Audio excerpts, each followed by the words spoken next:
네, 안녕하세요. 반갑습니다. 이렇게 이른 아침에 참석을 해주셔서 감사합니다. 저는 이제 피지컬 AI와 휴머노이드라는 주제를 가지고 왔는데요. 요즘에 이제 피지컬 AI하고 휴머노이드하고 두 개가 각각 떠오르고 있는데 이 두 개가 어떤 관계가 있는지에 대해서 좀 설명을 드리려고 합니다. 먼저 저희 회사에 대해서 소개를 드리면 여기 위에 보이는 이제 로봇 카페가 있습니다. 요거를 한 2년 조금 넘게 운영을 했었고요. 그 다음에 회사는 한 5년이 조금 넘었습니다. 직원 수는 30명이 좀 넘었고요. 어, 회사 초기에는 이렇게 생긴 이제 그 국수 로봇 있죠. 저희 이제 빕스 가면은 볼 수 있는데요. 이런 국수 로봇하고 그 다음에 그 휴게소 이제 명절에 이렇게 이동을 하시다 보면은 휴게소에서 로봇 커피 로봇을 볼 수 있는데 이런 카페 시스템이나 뭐 국수 로봇 같은 서비스 로봇을 했었고요. 그 다음에 성수동에서 이렇게 생긴 굉장히 멋진 로봇 카페를 2년 조금 넘게 운영을 했었습니다. 네, 왼쪽 밑에 사진을 보시면 로봇팔이 두 대가 있는 걸 보실 수 있는데요. 요 이제 카페는 저희가 이렇게 철거를 했습니다. 요 뒤에 보이는 직원 두 분이 그 로봇 카페 운영을 맡았던 엔지니어 분이세요. 그래서 굉장히 이제 아련하게 보고 계시는 걸 볼 수 있고요. 그래서 저희가 현재는 이런 로봇 카페나 국수 로봇 등은 운영을 하고 있지는 않고요. 그다음에 현재는 이제 휴머노이드에 집중을 하고 있습니다. 이제 다들 저를 이제 처음 보셨을 텐데 저에 대해서 소개를 조금 드리면 요 왼쪽 밑에 있는 사진은 제가 2004년도에 만들었던 휴머노이드 로봇입니다. 요건 이제 제가 알루미늄을 청계천에서 사다가 모는 종이를 붙이고 줄톱과 바이스, 고무망치로 만들었던 로봇이고요. 그다음에 요거는 2008년도에 이제 조종하고 있는 게 전데요. 예, 그 작은 휴머노이드 5kg 정도 됩니다. 키는 한 50cm 정도까지 되는데 이 작은 휴머노이드 로봇으로를 개발을 해서 대회에 참가하고 다녔었습니다. 그리고 박사과정의 학위과정에는 이때 당시에는 휴머노이드라는 단어를 안 썼었어요. 그리고 양팔 로봇이라는 단어를 썼는데 양팔 로봇과 인간형 핸들을 이용한 물체 조작이나 조립 전략 등에 대해서 연구를 진행을 했고 그 다음에 올해부터는 로브로스에서 휴머노이드 로봇을 개발을 해서 하고 있습니다. 요 이제 휴머노이드 로봇의 이제 인공지능 기술이 어떻게 도입이 되는가 하면 크게 두 가지 기술이 도입이 되는데 하체는 강화학습 그리고 상체는 모방학습 기술이 도입이 됩니다. 먼저 하체부터 설명을 드릴게요. 요 왼쪽 영상은 보스턴 다이나믹스라고 하는 회사에서 한 5년 전에 공개를 했던 영상입니다. 5년도 더 됐을 수도 있는데 굉장히 멋진 휴머노이드가 막 계단도 오르고 뭐 점프도 하고 이런 걸 보실 수 있습니다. 보스턴 다이나믹스라고 하는 회사는 MIT에서 출발을 하는 회사고요. 그다음에 현대자동차에서 인수를 해서 보유를 하고 있죠. 그래서 이때 당시에는 저는 이제 이 기술이 우리가 쌓아올린 그 학계 기술의 산물이라고 생각을 하는데 이때 당시에는 이 회사 말고는 이런 퍼포먼스를 아무도 보여줄 수가 없었습니다. 근데 이 스킬드 AI라고 하는 미국 회사는 올해 공개한 영상입니다. 회사가 한 생긴 지 얼마 되지도 않았는데 휴머노이드 로봇을 구매를 해와서 계단이나 뭐 카트나 뭐 짐을 들고도 내려가고 휴머노이드 로봇을 완전 자유자재로 제어를 하는 모습을 보여주고 있습니다. 그래서 옛날에는 딱 한 가지 회사만 지구상에 한 가지 회사만 할 수 있었는데 최근에는 굉장히 다양한 회사들이 휴머노이드 로봇을 개발을 잘 하고 있거든요. 그래서 이게 어떻게 된 걸까에 대해서 한번 설명을 드려보도록 하겠습니다. 우리가 휴머노이드 로봇을 걷게 하려면 먼저 이렇게 발바닥을 정의를 해야 됩니다. 그리고 발바닥을 정의를 했으면 이제 무게 중심을 정의합니다. 그래서 무게 중심이 발바닥 밖으로 나가면 넘어지는 거거든요. 그래서 이제 걸을 거면 발바닥 궤적을 이렇게 생성을 하죠. 그리고 무게 중심 궤적을 생성을 합니다. 그래서 이 궤적대로만 로봇을 제어하면 넘어지지 않는 거예요. 이 영상은 이제 굉장히 훌륭한 카이스트 휴보랩에서 꽤 옛날에 공개한 영상인데요. 잘 보시면 발바닥을 디딜 때 상체가 그쪽으로 기울어져요. 왜냐하면 무게중심을 옮기고 있기 때문에요. 그래서 이런 식으로 휴머노이드 로봇의 보행을 시작을 하게 되고 여기서 이제 더 멋진 보행을 하려면 좀 다양한 기법들이 들어가야 됩니다. 캡처 포인트랄지 GMP나 뭐 MPC 같은 제어 기법도 들어가야 되고 여기서부터는 이제 슬슬 머리가 어지러워지는데 이런 거를 다 해야만 휴머노이드 로봇을 잘 제어를 할 수 있었죠. 그럼 국내에서 이렇게 보스턴 다이나믹스와 비슷하게 모델 기반으로 휴머노이드 로봇을 가장 잘 제어를 하고 기술을 보유한 곳은 이제 서울대학교인데요. 요즘 자갈밭을 휴머노이드 로봇이 걷거나 뭐 이렇게 사람이 괴롭히는데도 꽤나 강인하게 이렇게 버티는 걸 보실 수 있습니다. 아까 이제 보여드렸던 보스턴 다이나믹스 영상을 보시면 초록색 점으로 그러니까 향후에 이 로봇이 디뎌야 할 발바닥의 궤적을 알려줘요. 그래서 발바닥을 여기로 보내라라고 하면은 로봇이 그렇게 움직이는 거죠. 이런 식으로 이제 휴머노이드 로봇의 제어가 이루어졌는데 이런 모델 기반은 항상 한계가 있습니다. 이 영상은 휴머노이드 로봇이 저 뒤에 보이는 빨간색 밸브를 잡아서 돌려야 하는 영상이거든요. 그래서 보시면 사실 밸브를 잡지 못했는데 이제 밸브를 돌리려다 보니까 넘어지게 되는 거죠. 이렇게 우리가 미리 계획한 대로만 흘러가면은 굉장히 멋진 퍼포먼스를 보여줄 수 있는 게 모델 기반인데 또 생각지도 못한 변수들이 많이 있습니다. 사실 이제 마찰이 가장 심하고 그다음에 뭐 바닥이 너무 미끄러웠거나 뭐 발을 잘못 디디거나 이러면 이제 넘어지게 되는 거죠. 이런 상황에서 생각지도 못했던 상황을 다 고려하면서 모델을 확장해 나가면은 굉장히 강인한 모델이 되는 건데 또 이제 모든 케이스를 다 생각해 낼 수가 없거든요.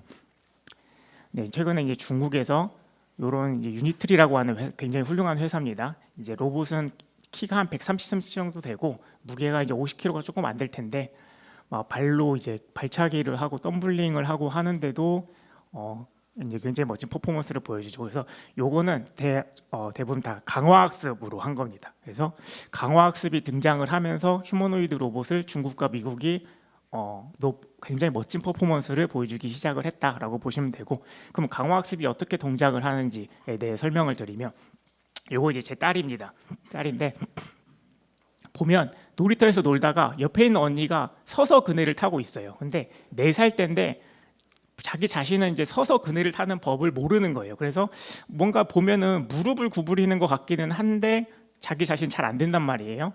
근데 세월이 흐르면 7살쯤 되면은 굉장히 능숙하게 서서 그네를 탈 수 있게 됩니다. 그러면 왼쪽에서 오른쪽으로 갈 때 이 아이가 그네가 밑으로 내려가니까 나의 위치 에너지를 운동 에너지로 많이 바꾸기 위해서 무릎을 구부림으로써 나의 무게중심을 아래로 내렸냐라고 하면 그건 아니거든요. 그러면은 왼쪽에서 오른쪽으로 갈 때 필요한 거는 사실 이제 경험밖에 없습니다. 그래서 강화학습은 일종의 경험에 바탕을 두고 발전이 되는데, 경험을 단기간에 빨리 쌓으려면 이제 시뮬레이션이 있습니다. 시뮬레이션은 이제 실제 시간과 우리 실생활의 시간보다도 빠르게 재생도 할 수 있고, 아니면 이런 식으로 여러 개의 로봇을 가져다 놓고 동시에 경험을 쌓는 거죠. 이렇게 경험을 단시간에 많이 쌓아서 이제 모델을 만들어내는데, 보통 이제 처음에는 함수를 만들지만 약간 이제 학습은 반대입니다. 입력이 이제 그네의 방향이나 속도라고 가정을 하면, 그러면 이제 출력이 무릎을 어떻게 구부리게 될지 이 액션이 되겠죠. 그래서 우리가 이런 상황에서 이런 식으로 하니까 그네가 더 잘 올라가더라, 잘 타지더라라고 하면은 그 함수를 만들어내는 거거든요. 그래서 입력과 출력을 가지고 함수를 거꾸로 추정해내는 게 이제 학습입니다. 그러면 우리가 그네 타기는 방금 보면 이제 그네의 높이와 속도를 상황이라고 정의할 수 있거든요. 그리고 목표는 그네를 높이 올라가는 거죠. 그리고 행동은 무릎을 이제 어느 정도 구부렸냐로 할 수 있습니다. 근데 요거를 휴머노이드 로봇이 잘 걸으려면 어떻게 해야 될까라고 보면, 이 로봇은 걷기만 하는 게 아니거든요. 굉장히 자연스럽게 잘 걸어야 되고, 또 지면이 뭐 이렇게 끈끈한 뭐 고무 바닥일 수도 있고 미끄러운 바닥일 수도 있고 또 계단일 수도 있고 누가 와서 밀 수도 있고, 또 내가 얼마나 빠르게 걷는지 천천히 걷는지도 다 영향이 있습니다. 그리고 또 목표는 그러면은 뭐 자연스럽게 걷고 넘어지지만 않으면 되겠죠. 근데 행동은 휴머노이드 로봇을 보면은 관절이 한 30개에서 35개 사이로 있습니다. 그래서 우리가 원래는 무릎만 구부리면 되는데 이제 휴머노이드 로봇이 잘 걸으려면 관절이 한 30개 정도의 데이터를 출력을 내보내야 한다라고 봐서 경험이 한 10만 배 이상 차이가 나겠더라. 약간 뉴메리컬하게 계산을 한번 해봤었습니다. 그럼 마찬가지로 휴머노이드 로봇을 잘 걷게 하려면 이런 식으로 시뮬레이션을 통해서 뭐 이렇게 열심히 한 보상함수도 만들고 관절 정보도 관측을 해가지고 걷는 방법을 만들어냅니다. 이걸 이제 팔러시 또는 정책이라고 하는데, 요거를 휴머노이드 로봇 안에다가 이제 넣으면 이제 학습은 이미 끝난 거거든요. 그래서 학습은 이미 끝났고 그 정책을 가지고 로봇이 잘 걷게 되는 거죠. 걸을 때 이제 우리가 연산 장치가 CPU나 NPU, GPU 이런 것들이 있는데 휴머노이드 로봇이 걸을 때는 CPU 정도면은 사실 이제 충분하긴 합니다. 그래서 보통 우리가 로봇이 잘 걸을 때는 데이터가 한 40개 정도가 필요합니다. 관절 데이터 30개에 그다음에 이제 달팽이관에 해당하는 IMU라고 하는 센서가 있습니다. 이 데이터를 추가를 하거나 아니면은 뭐 지면 반력을 측정하는 센서를 사용하기도 하고요. 그래서 한 40개 정도의 데이터를 입력으로 넣고 그다음에 30개 정도의 데이터가 출력으로 나오는 이런 함수를 잘 만들면 휴머노이드 로봇이 잘 걷게 되는 거죠.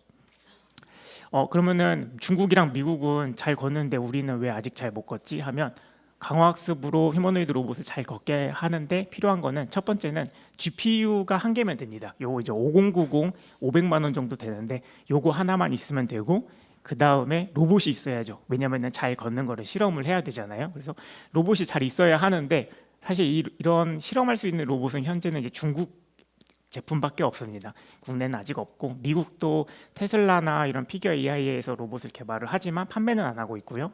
그 다음에가 이제 가장 머리가 아픈데 요즘 이제 인재 전쟁이라고 하죠. 로봇공학도 알아야 하는데 근데 학습도 알아야 되는 이런 인재들이 필요합니다. 먼저 이제 GPU는 됐고 로봇부터 설명을 드리면 옛날에는 그 모터가 우리 이제 어렸을 때 미니카 같은 거 해보면 모터가 굉장히 빨리 돌거든요. 그래서 모터가 빨리 돌고 그다음에 감속비를 높게 해서 큰 힘을 내는 이런 방식으로 접근을 했는데 최근에는 이제 QDD라고 해서 거의 직구동이라는 뜻인데 모터 속도를 낮추고 그 다음에 감속비를 낮춰서 큰 힘을 내는 방식으로 하고 있습니다. 이렇게 하면 기어비가 낮기 때문에 우리가 모델링하기가 좀 쉽고 그 다음에 마찰도 적고 뭐 동력 전달 손실도 적기 때문에 토크 전달 효율이나 역구동성이 높아지는 특성이 있습니다. 그래서 이 부분을 좀 빨리 일찍 캐치한 중국은 높은 제조업의 인프라를 바탕으로 휴머노이드 로봇을 좀 잘 만들고 있다고 보시면 될 것 같습니다. 국내에서는 그러면 휴머노이드 로봇 걷는 거를 못했냐라고 하면 이제 서울대학교에서는 이제 올 초 1월에 공개했던 영상인데 왼쪽 영상 보시면은 계단이 갑자기 없어지는데도 잘 걷거든요. 그리고 오른쪽도 보시면은 뭐 발로 이렇게 로봇을 차는데도 이렇게 넘어지지 않고 잘 걷는데 너무 살살 차는 거 아니냐라고 하면 로봇이 120kg예요. 120kg다 보니까 요 연구자분이 무게가 한 60kg 되면 발을 차도 이 로봇이 잘 넘어가질 않습니다. 사실 방금 이제 그 발을 차던 그 이제 후배 박사님인데 현재는 미국의 실리콘밸리에서 이렇게 휴머노이드 로봇을 강화학습으로 제어를 하고 있습니다. 인재들이 왜 다 미국으로 가는가 봤더니 이 회사 같은 경우는 노르웨이 회사인데 연봉을 맥시멈 한 3, 4억 주는 것 같더라고요. 그래서 내친 김에 찾아보니까 테슬라에서 휴머노이드 로봇을 걷게 할 수 있는 엔지니어는 얼마를 받는가 봤더니 뭐 많이 받으면 연봉을 6억까지 받더라고요. 그래서 이 잘하는 사람들은 다 미국으로 가버리고 이게 약간 고국에 대한 헌신 사명감으로만 남아야 이렇게 되는 건가라고 생각을 했는데 올해 이제 9월이면은 2달 전이죠. 이제 유로보틱스라고 하는 회사에서도 이런 휴머노이드 로봇, 사실 이제 제품은 중국 건데 그 보행 알고리즘을 이제 보유를 하고 있습니다. 슬램이랑 해서 자율적으로 이 강남 건물을 한 바퀴 도는 이런 영상을 공개를 했습니다. 여기는 이제 그 카이스트 명현 교수님 제자분들께서 창업을 하신 이런 훌륭한 회사입니다. 그리고 최근에 이제 카이스트의 박혜원 교수님께서도 한 빠르면은 3.3m/s로 뛰어가는 이런 휴머노이드 로봇을 공개를 하셨습니다. 요 이제 제자분들께서는 이제 디든 로보틱스라고 하는 회사를 창업을 하셔서 조선업 관련 비즈니스를 하고 계시고요. 영상은 제가 이제 배속을 좀 많이 한 겁니다. 그래서 뭐 이렇게 바닥에 나무를 깔아놓고 걸어도 넘어지지 않고 잘 걷고 있고 현재는 또 이제 상체도 있습니다. 이 영상을 공개했을 때는 하체만 있었는데 기술이 너무 빨리 발전을 하다 보니까 제가 미처 담지는 못했는데요. 이렇게 뭐 굉장히 멋진 영상을 보여주고 있고 그 다음에 이제 이제 요거는 저희 영상입니다.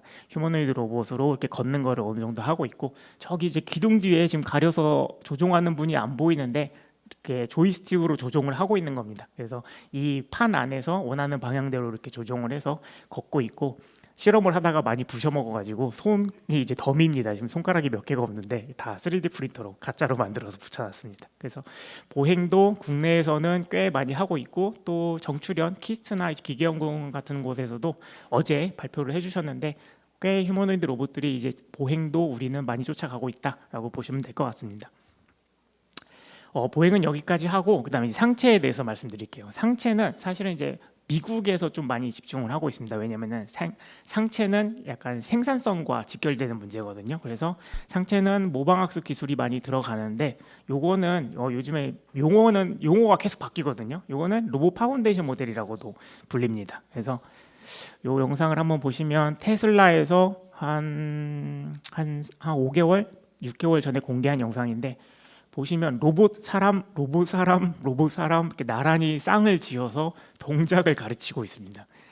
시뮬레이션에서 하면은 훨씬 쉬울 것 같은데 왜 이렇게 사람들이 모여가지고 이 동작을 직접 가르치고 있지? 또 이 동작을 가르치는 분들을 채용을 할 때는 로봇하고 키가 비슷한 분들을 뽑았대요. 그래서 1시간에 8만 원씩 주고 모아가지고 동작을 만들었다고 합니다. 그래서 왜 이렇게 비효율적으로 데이터를 만들어낼까에 대해서 궁금증을 갖고 출발을 한번 해보도록 하겠습니다. 요거는 원래 로봇의 동작을 생성하는 그 방법을 담은 영상입니다. 방금 보이는 장치가 이제 로봇의 티칭 펜던트라고 하는 장치인데요. 이걸로 로봇의 동작을 하나하나 만들어냅니다. 우리가 애니메이션을 만들려면 1초에 20컷의 이미지를 만들잖아요. 그래서 그거를 빨리 재생을 하는데 로봇의 동작을 만들 때는 1초에 3개에서 4개 정도 포인트를 만들어 가지고 동작을 생성을 합니다. 완전히 이제 전문가가 필요해 보이죠. 딱 지금 그 티칭 펜던트를 보기만 해도 우리는 다룰 수가 없을 것 같잖아요. 근데 최근에 이제 미국의 피겨 AI라고 하는 곳에서는 이런 영상도 공개를 했습니다. 이게 이제 수건을 개는 거는 수건은 우리가 이렇게 사람은 다루기가 쉬운데 로봇은 다루기가 굉장히 어렵거든요. 왜 다루기 어렵냐 하면 수건은 우리가 로봇이 집었는지를 몰라요. 왜냐하면 부드럽기 때문에 내가 얘를 잡았는지 안 잡았는지 센서 값도 잘 안 나오고 또 너무 말랑말랑해서 이거를 다루는 게 굉장히 챌린징한 작업이었습니다. 그래서 이제 수건 개는 거를 보여주시고 있고 엄청 이제 숙달된 분들에 비하면은 이렇게 능숙하진 않은데 또 이것도 보시면은 식세기에다가 그릇을 넣고 있습니다. 지금 보면 깨지기 쉬운 그릇이 또 모양이 또 묘하게 다릅니다. 접시도 있고 보울도 있고 컵도 있고 그런 것을 식세기에다가 이렇게 차곡차곡 잘 쌓는 영상을 보여줬는데 이런 게 가능해진 이유가 이제 모방학습 때문입니다. 모방학습은 테슬라에서 거의 제일 먼저 보여주기는 했습니다. 블록을 분류하는 걸 보시면 방금 분류한 거를 사람이 방해를 하는데도 다시 분류를 하거든요. 실시간으로 계속 방해를 하는데도 완전히 지능을 갖고 있는 것처럼 움직이고 있습니다. 그래서 이 테슬라가 블록 분류하는 작업을 통해서 모방학습 기술을 먼저 보여줬는데요. 이제 원래는 그 로봇의 동작을 이렇게 일일이 생성을 하고 있었는데 갑자기 스스로 판단해서 행동하기 시작한 거죠. 그래서 왼쪽에서 오른쪽으로 가는데 뭐가 있었을까라고 하면은 생성형 AI 기술이 있었습니다. 우리가 그 휴머노이드가 떠오르는 거랑 생각해 보면 챗 GPT가 나온 거랑 약간 시기가 비슷하거든요. 그래서 생성형 AI 기술 또는 모방학습이나 VLA, 파운데이션 모델 다 비슷한 얘기인데 챗 GPT가 나올 때쯤에 갑자기 휴머노이드가 막 떠오르기 시작하면서 피지컬 AI 이런 얘기가 나오기 시작을 했었습니다. 그러면은 생성형 AI 기술에 대해서 조금 짚고 넘어가면 우리 이제 다들 챗 GPT 써보셨을 텐데 챗 GPT한테 날씨가 어때? 이렇게 물어보면은 날씨가 어떻다라고 이렇게 설명을 해줍니다. 우리는 이제 한번 로봇을 해야 되니까 이렇게 생각을 한번 해볼게요. 왼쪽에다가 텍스트를 넣었더니 그냥 텍스트가 나온 거예요. 그렇죠? 그래서 그러면은 한때 이제 한 5월쯤에 유행을 했던 지브리 스타일로 그려줘라는 텍스트랑 이미지를 같이 넣으면 이미지가 나옵니다. 원래는 이제 옛날에 우리 챗봇 같은 거는 텍스트밖에 안 들어갔거든요. 그러다 보니까 이제는 파일도 집어넣고 핸드폰으로 할 때는 음성을 넣으면 음성이 나오고 비디오를 넣어서 코덱을 바꿔달라고 하면 바꿔줍니다. 웹 링크도 넣으면 요약을 해주고 요즘은 이제 소스 코드도 만들어주면서 코딩도 이제 챗 GPT로 하잖아요. 그래서 입력과 출력의 형태의 경계가 다 사라졌다라고 보시면 될 것 같습니다. 그러다 보니까 로봇 하는 분들이 그러면 휴머노이드 로봇이 1인칭으로 보고 있는 이미지를 받아들였을 때 지금 보면은 이제 배터리 셀 팩을 하나씩 저쪽에서 밀어주고 있는데 요거를 지금 주황색 박스에 넣어야 되는 상황이잖아요. 그래서 이미지를 넣으면 로봇의 행동을 만들어주게 하면은 어떨까? 어차피 입력과 출력 형태는 상관없이 다 되는데, 그래서 1인칭으로 보는 이미지를 넣으면 로봇의 행동을 나오게 하자라고 이제 생각을 한 거죠. 우리가 입력을 넣었을, 그러니까 이미지를 입력으로 넣고 행동이 출력으로 나오는 거는 가장 이제 먼저 많이 활용을 했던 게 자율주행입니다. 자율주행, 여기 이제 제가 양재역 앞에 로드뷰를 캡처를 해왔는데요. 이 앞에 보면 지금 딱 봐도 공사를 하고 있죠. 우리는 이미지를 보면은 앞으로 운전을 어떻게 해야 될지를 바로 직관적으로 알 수 있습니다. 그래서 옛날에는 이 앞에 지금 꽃갈도 있고 그 다음에 차선 감소, 뭐 표지판도 있네. 그러면은 우리가 왼쪽으로 차선을 옮겨야지라고 판단을 했었거든요.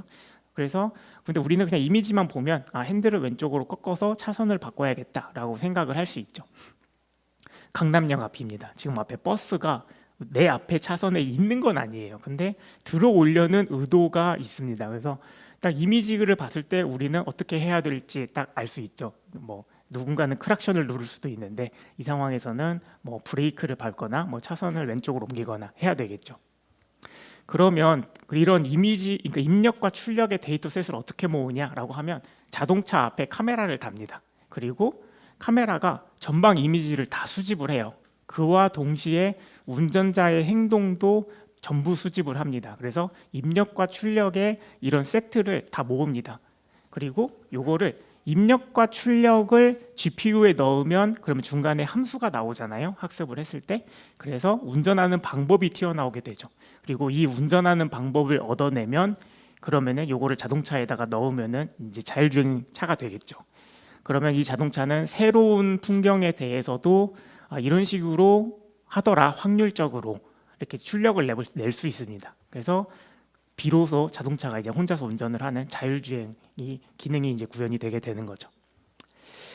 그러면은 자율주행을 위한 데이터는 어떻게 모을 수 있을까라고 보면 맨 처음에 자율주행 기능이 없는 차를 그냥 판매를 합니다. 그리고 우리가 나중에 자율주행 기능을 업데이트를 해줄게라고 판매를 하고, 그 다음에 운전자들이 그러면은 자율주행 기능이 업데이트 될 때까지는 뭐 운전하고 다녀야 되겠죠. 운전하고 다니면 그 동안의 데이터를 다 모아요. 그리고 학습을 한 다음에 이거를 폴리시를 기존에 판매한 차에다가 업데이트를 해주면 되겠죠. 데이터를 굉장히 효율적으로 모으면서 이런 방식으로 하면 미국에서 차를 개발을 해도 뭐 운전 차선이 반대인 뭐 일본이나 뭐 우리나라나 다양한 그런 로컬에서도 그 로컬에서 수집한 데이터를 활용하면은 로컬에서 동작하는 자율주행 이런 폴리시가 만들어지는 게 되는 것입니다. 이것만 가지고 하는 건 아니겠지만 큰 틀은 이렇습니다. 자율주행과 휴머노이드를 비교를 해보면 입력은 이제 앞에 풍경 이미지가 되겠죠. 그 다음에 출력은 핸들과 페달, 그리고 데이터 수집은 굉장히 효율적인데요.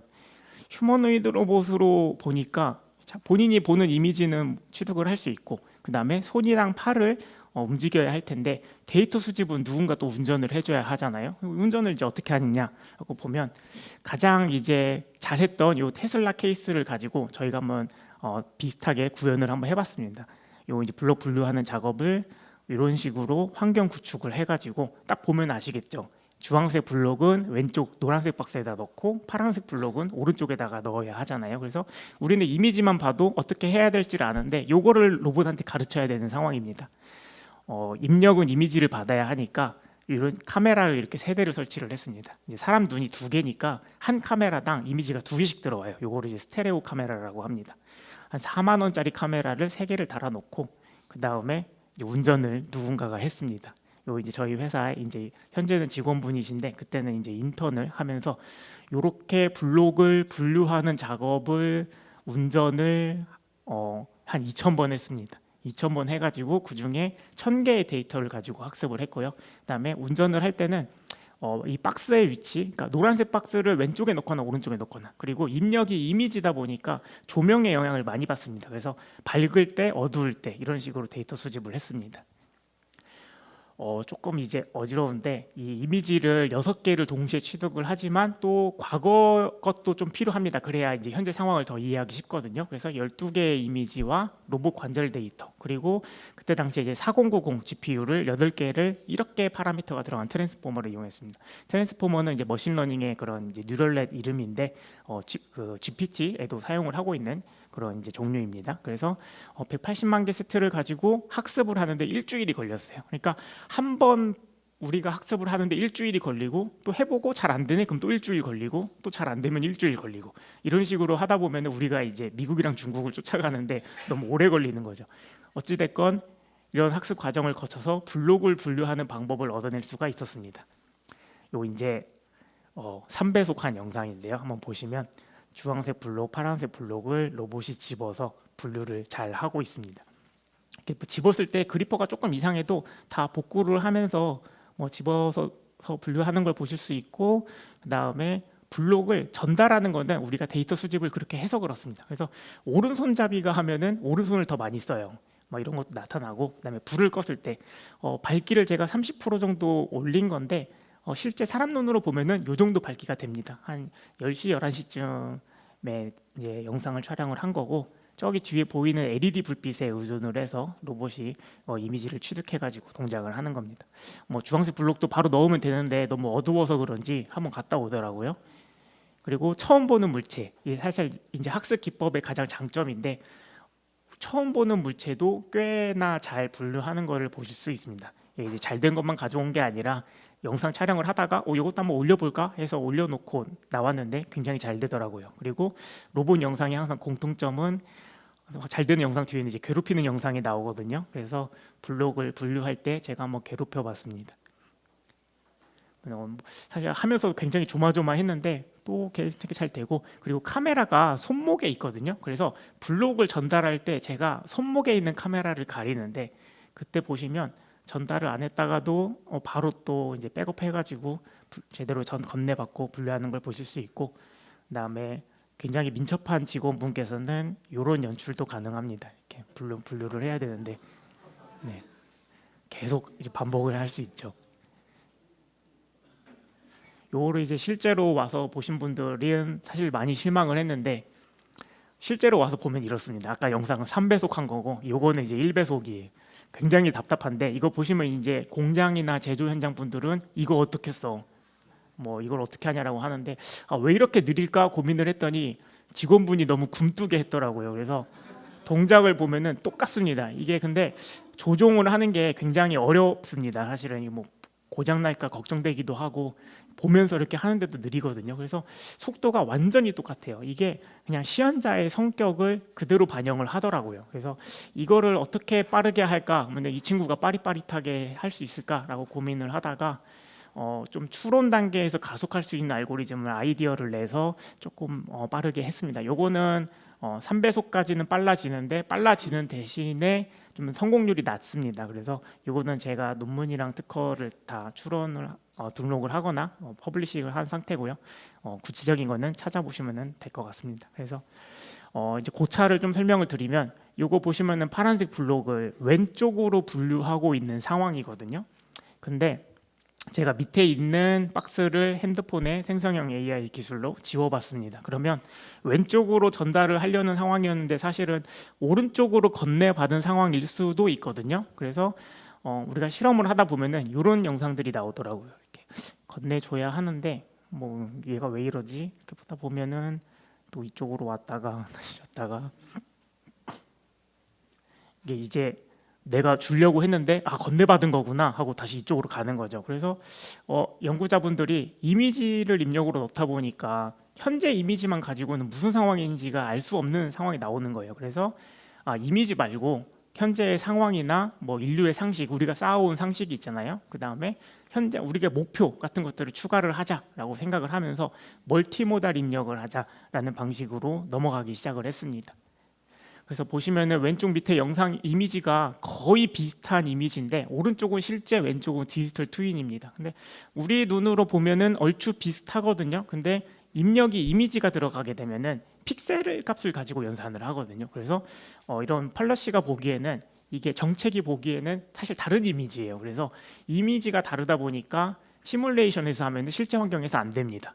그리고 기억력 문제도 있었고요. 그 다음에 입력이 이미지다 보면 시뮬레이션에서 얻은 게 별로 필요가 없거든요. 그래서 실제 환경에서 이미지를 얻어야 실제 환경에서 되는 거죠. 그러다 보니 테슬라 같은 기업도 한때는 이렇게 비효율적으로 데이터를 소집을 했었고, 그 다음에 또 하다 보면 내구도 문제도 있겠죠. 그리고 가장 큰 문제인데, 아까 블록 분류하던 거 저희가 서버비만 5천만 원 썼습니다. 그래서 5천만 원을 들여서 블록 분류하는 작업을 해냈는데, 그러려면은 가사일을 다 도와주는 휴머노이드 로봇의 지능을 얻으려면 얼마를 써야 되지? 참고로 챗 GPT가 한 200억 정도, 한 번 컴파일하는데 200억 정도 든다고 합니다. 데이터 수집이 너무 비효율적이다라고 해서 이제 여러 가지 연구 기법들이 나왔었는데, 이런 연구도 있었습니다. 요거는 이제 한때 꽤 유행을 했던 연구인데, 카메라를 손목에 달면 그 뒤에는 로봇팔이든 사람팔이든 상관없는 거 아니야? 라고 해서 이제 그리퍼를 들고 마치 로봇이 움직인 것처럼 약간 속여서 데이터를 수집을 하는 거죠. 그래서 1인칭으로 봤을 때는 어차피 그리퍼가 하고 있으니까 사람 손인지 로봇팔인지 모를 테고, 이런 식으로도 연구를 진행이 되고, 그 다음에 시뮬레이션이 실제랑 조금 다르니까 데이터 수집을 하는 게 어렵니? 그러면 우리가 진짜 같은 시뮬레이션 만들어줄게. 엔비디아에서는 이미 코스모스라고 해서 시뮬레이션 환경을 만들고, 여기 보시면 1인칭으로 들어오는 이미지는 훨씬 렌더링을 잘해서 보여줘요. 그래서 시뮬레이션을 하지만 1인칭으로 들어오는 이미지는 실제처럼 이런 환경을 구축을 해주고 있고, 그 다음에 우리가 뭐 집에서 연습할 때는 잘 됐는데 뭐 수행평가 학교 가서 하면 또 잘 안 됩니다. 이게 환경이 바뀌면 잘 안 되는데 로봇도 마찬가지더라고요. 그래서 다양한 환경에서 작업을 하는 데이터를 수집을 하면 또 다양한 환경에서 잘 됩니다. 그래서 보스턴 다이나믹스 연구인데 그런 환경을 시뮬레이션 상에서 바꿔주는 이런 연구도 진행을 하고 있습니다. 좀 요약을 해보자면 맨 왼쪽부터 사람이 뭐 텔레오퍼레이션 장치든 뭐 퀘스트 같은 VR 장치를 가지고 텔레오퍼레이션을 해서 경험 데이터를 쌓습니다. 이미지와 행동의 쌍인데 요거를 GPU를 이용해서 학습을 하고 휴머노이드 로봇에 넣습니다. 근데 이미지만 넣으니까 잘 안 되던데, 그래서 우리가 만든 LLM, GPT나 뭐 라마 같은 그런 LLM 모델들을 집어넣기 시작을 했고, 다양한 휴머노이드 로봇의 데이터를 수집하니까 좀 더 잘 되더라라는 연구가 있어서 다양한 플랫폼으로 데이터 수집을 하기 시작하면 이제 한 가지 로봇이 다양한 작업을 할 수 있겠더라. 제조 일도 하고 가정 일도 하겠더라. 약간 이제 멀리 나아가면 다양한 휴머노이드 로봇한테 들어갈 수 있는 그런 인공지능을 개발을 할래. 거기에 데이터 수집을 하는 게 어려우니까 우리가 증폭을 해줄게. 요거는 이제 월드 파운데이션 모델입니다. 로봇의 지능을 만드는 건 로봇 파운데이션 모델이고, 그다음에 시뮬레이션 환경을 완벽하게 만드는 건 월드 파운데이션 모델이라고 보시면 되고요. 그다음에 여기에 걷는 것까지 하면 휴머노이드와 관련된 피지컬 AI 기술은 이 범주 안에 얼추 있습니다. 데이터 수집 우리는 이렇게도 할 수 있는데, 중국에서는 휴머노이드 로봇을 막 엄청 쌓아놓고 데이터 수집을 하더라고요. 다양한 환경에서 뭐 모의 실험 환경을 만들어 놓고 데이터 수집을 하더라라고 보시면 되고, 근데 반면에 테슬라에서는 이런 영상도 공개를 했습니다. 요거는 지금 보시면은 아까는 다 상체만 있었는데 하체도 같이 조금은 사용을 하거든요. 그래서 전신으로 이런 다양한 작업이 가능한 이런 파운데이션 모델을, 로봇 파운데이션 모델을 개발을 하고 있다라고 공개를 하고 주장을 하고 있고요. 그 다음에 요거 밑에 자막에 보시면 우리는 이렇게 다양한 작업을 한 가지 뉴럴넷으로 했다라고 주장을 하고 있습니다. 근데 이런 게 어떻게 가능했냐라고 하면 이제는 우리는 로봇한테 텔레오퍼레이션 안에 그냥 사람이 시연을 해주고 그 데이터를 가지고 학습해서 로봇에 넣은 거야라고 하더라고요. 그리고 한 달 전에 미국의 이제 피겨 AI라고 하는 휴머노이드 회사는 이런 영상도 공개를 했습니다. 이제 뭐 집안일도 해주고 정리도 하고 뭐 두둑도 깨고, 쿠션 같은 것도 사실은 굉장히 잡기 어렵습니다. 말랑말랑하기 때문에요. 뭐 깨지기 쉬운 유리컵이나 뭐 접시나 컵 등을 정리도 하고, 그러니까 그동안 보여줬던 짧은 에피소드를 다 모아가지고 한 번에 공개를 했어요. 이런 회사는 여기까지 오는데 투자금을 2조를 받았습니다. 그래서 우리나라도 이렇게 시장 규모가 있기 때문에 따라가려면 좀 효율적으로 할 수밖에 없겠다라는 생각이 들고, 이것만 보면은 이제 몇 년 뒤에 다 집에서 휴머노이드 로봇이 가사 일을 다 해줄 수 있을 것 같아요.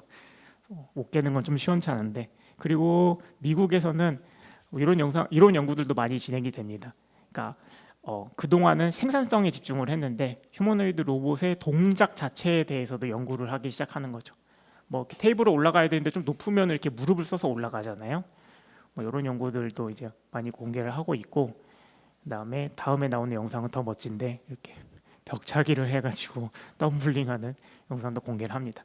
이런 것들도 다 그 로봇 하드웨어는 그 유니트리라고 하는 중국 회사 거를 사용을 하는데, 제품이 이제 그냥 리모컨으로 조종하는 거는 5천만 원 정도 하는데 연구용으로 하려면 한 1억 정도 합니다. 근데 미국에서도 연구용 휴머노이드를 구할 수가 없대요. 뭐 그런 상황이라고 합니다. 그래서 이제 그 미국과 중국 트렌드는 여기까지 하고, 국내 휴머노이드 로봇들인데요. 뭐 왼쪽부터 이제 매우 훌륭한 회사들인데 레인보우 로보틱스나 로보티즈나 뭐 위로보틱스, 에이로봇, 블루로빗이라는 회사도 있고, 맨 오른쪽에 두 대가 이제 저희가 보유한 휴머노이드 로봇입니다. 저희는 휴머노이드 로봇을 이제 올해 처음 공개를 했었는데요. 로보타케가 있습니다. 그래서 2월 달에 열리는데 이때 휴머노이드 로봇을 공개를 했는데, 이렇게 모빌리티 쇼에서도 휴머노이드 로봇을 한번 이렇게 전시를 했었습니다. 이렇게 테슬라가 자동차 휴머노이드, 그 모빌리티 쇼, 우리도 휴머노이드 해서 요청이 온 것 같은데, 휴머노이드 로봇을 개발하는 과정에 대해서 조금 이제 지금부터는 설명을 드리도록 하겠습니다. 연초에 우리가 모터 회사 가가지고 휴머노이드용 구동기를 만들고 필요해요, 만들어주세요 하면, 뭐 휴머노이드 만드는 회사가 없는데 그런 걸 우리가 왜 만들어? 라고 하셨거든요. 또 휴머노이드 로봇을 제조 현장에 넣고 싶은데 휴머노이드 로봇 없어요 하면은 휴머노이드 만드는 기업도 없고 해서, 산업부에서는 이제 광일사지만 산업부에서는 이런 생태계도 마련을 해주시고 계시고요.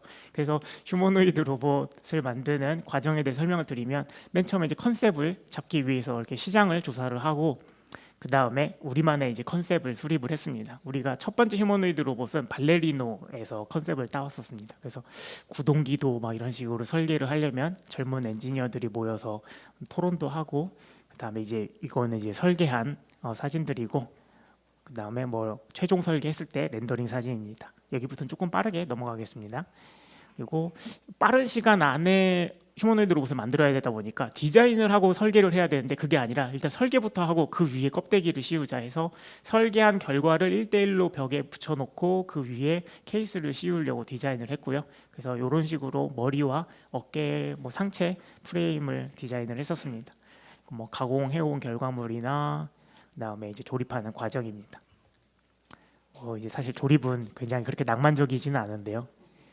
뭐 이제 그 머리랑 케이스는 외부에다 맡겨갖고 3D 프린팅을 해왔었고, 사실 이제 직원분들 굉장히 즐거워하시죠. 뒤에서 조립하는 걸 보면. 그리고 조립한 지금 계속 비슷한 직원들만 나오는데 이때 당시에 직원이 몇 명 안 됐습니다.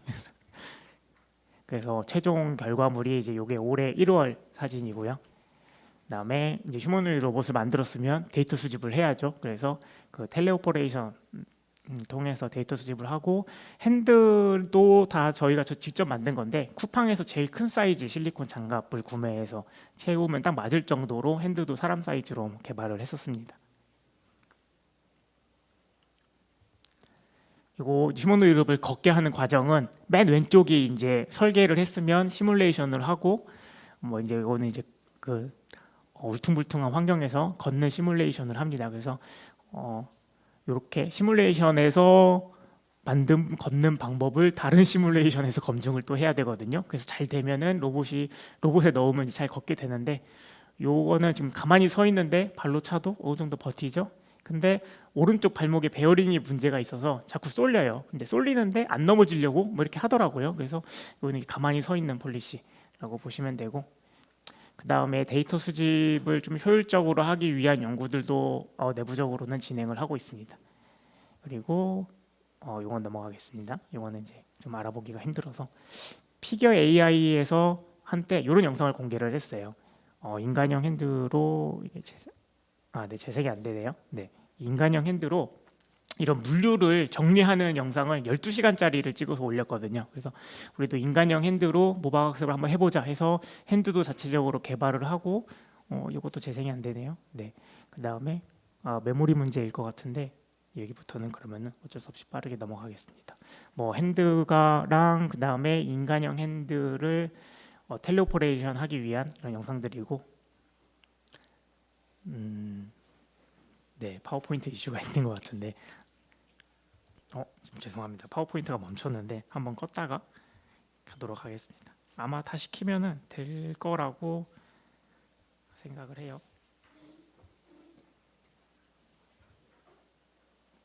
네, 되네요. 네. 메모리 문제인데 이런 식으로 물류를 정리해 가지고 넘기는 영상 공개를 해서 네, 이렇게 인간형 핸들을 조작할 수 있는 장치 아까 한 거니까 넘어가겠습니다. 그리고 핸드도 새끼손가락 조금 작게 만들고 모터는 5개에서 6개가 들어갑니다. 그래서 사람 사이즈로 만들려다 보니까 모터가 너무 크니까 뒤로 뺐어요. 그래서 텐덤 방식으로 했고, 이렇게 인간형 핸들을 잘 조종할 수 있는 텔레오퍼레이션 장치도 만들고, 그다음에 요거는 이제 이걸로 모방학습을 한 겁니다. 뒤에 보이는 친구가 지금 조종을 하고 있거든요. 그래서 조종하는 걸 뭐 한 1000번 하면 1000번밖에 안 하면 됩니다. 그래서 이렇게 분류를 혼자서 스스로 배워서 할 수 있습니다. 그리고 오른쪽은 제가 괴롭히는 영상을 찍은 건데 조금 애매한데 그래도 잘 동작하죠. 그러면 주먹을 한번 넣어 보니까 물체인 줄 알고 분류를 하고 있습니다. 그러니까 얘는 그냥 앞에 보이면은 집어서 박스에 넣는 것만 할 줄 아는 거예요.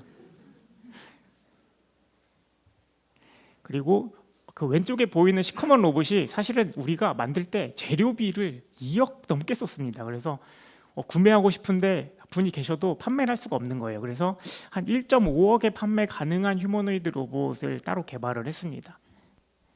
요거는 이제 만드는 메이킹 필름입니다. 그래서 뭐 이렇게 부품들이나 뭐 안에서 회로나 그러니까 모터 구동기만 사오고 나머지는 내부적으로 다 자체적으로 하거든요. 그래서 뭐 조립하는 영상들이고 시뮬레이션해서 뭐 이제 걷는 거 처음 했을 때쯤입니다. 다들 좋아하는데, 네, 이렇게 휴머노이드 로봇을 만들어서 판매를 하고 있습니다.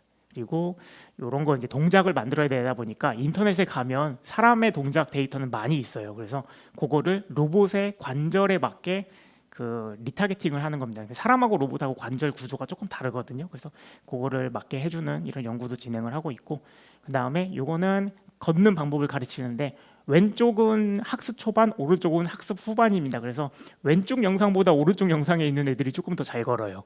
그리고 파란색 화살표를 따라서 잘 걷는 이런 걸 동시에 하고 있는 거고, 그래서 저희가 최근에 이제 그 국제학술 대회에 나가서 걷는 것도 조금 시연을 하고, 그다음에 최근에 에이펙이 있었죠. 에이펙에서도 재무장관 회의 때도 시연을 했었습니다.